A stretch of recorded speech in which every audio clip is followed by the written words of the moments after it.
Tim, do you like the idea of a 13-year deal for Harper?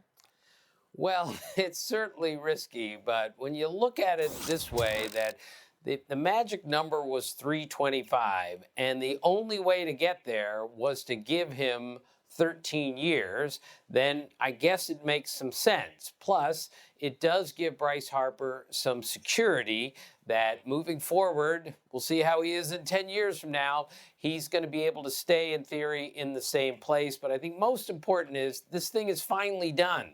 I've just spent like 3 weeks at spring training, and we're talking way more about guys who aren't in camp than guys who are in camp. So in a lot of ways, a 13-year deal has changed the subject, finally. Yeah, although I know there's talk of among the players what's going on is there's collusion like in '87 and stuff, but Tim, it seems to me the marketplace is finally behaving rationally. This seems like a team-friendly deal to me. Good for Bryce Harper. He's hitting in a ballpark that's good for him as opposed to Dodger Stadium. But 13 years, he could have made $180 million in 4 years from the Dodgers. And they're going to get him basically for the rest of his life. It seems team-friendly. Max, I agree with you. And by doing it the way that they did with the average annual value at roughly $25 million a year, it gives them some flexibility if they need to go out and sign somebody else now, which I'm told they're not going to do, at least nobody big. And it keeps them in the Mike Trout sweepstakes, if there is one, 2 years from now. So this is very good for the Phillies. You know, signing up for 13 years is risky. There's no way around it. But they kept the payroll down. They're under the luxury tax, and it gives them some flexibility that they wouldn't have if they went for $44 million a year, let's say.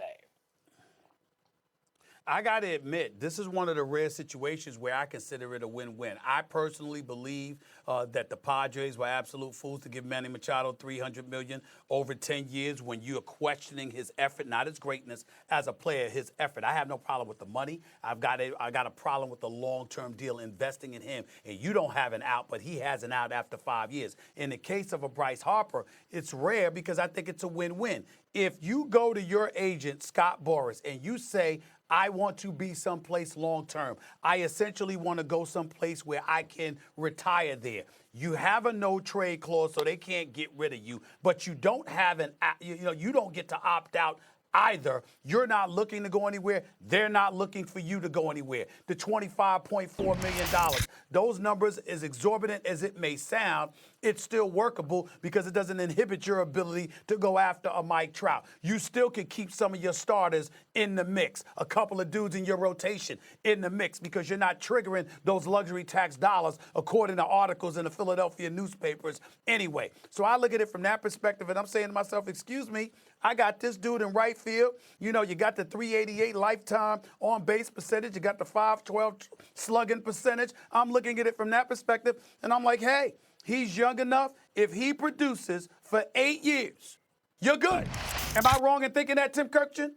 No, I think you're right in thinking that, Stephen A. And let's not forget that the Phillies were 80 and 82 last year, and they were not a good baseball team the last 3 months of last season. They needed to improve, and before they signed Harper, they really upgraded behind the plate, at shortstop, in left field, and in the bullpen, and now they pick up a right fielder who hits left-handed, which is crucial in their lineup, which is so right-handed.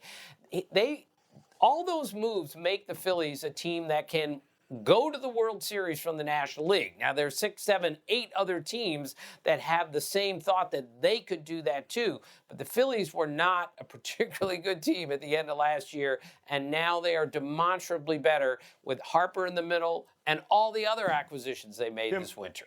I'd like to get back to the contract for a second.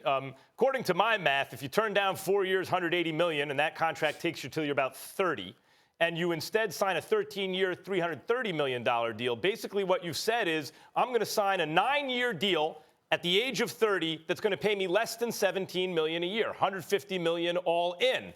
That's a curious trade-off unless he really is thinking about his legacy and the numbers he could put up in that ballpark. It seems to me that's not just about safety, because you would figure at the age 30 he'd be in line for another contract at least for $150 million. But the other thing it tells me is that I think maybe the Phillies believe that in the new CBA, there's a DH coming to the National League.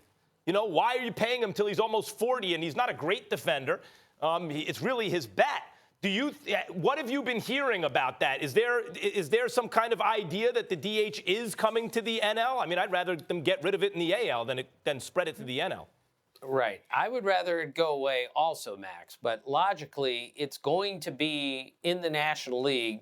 I'm not sure when, but it's going to be there long before the 13 years of Harper's contract is up. I'm pretty sure about that. So, yes, the Phillies factored that in, that we're not going to have a 38-year-old right fielder. We might have a 36-year-old designated hitter. So that all those things factored in, and your math is right also, Max, as far as what he's going to make for, say, the last 9 years of the deal. But the bottom line is 325 was still the number. That was still a major goal going in. How do we get past that and have the biggest contract in Major League history? This is how you do it with a 13-year deal. Yep, and not just Major League history in North American sports. Most guaranteed money ever given in the NFL, guys, Kirk Cousins, $84 million.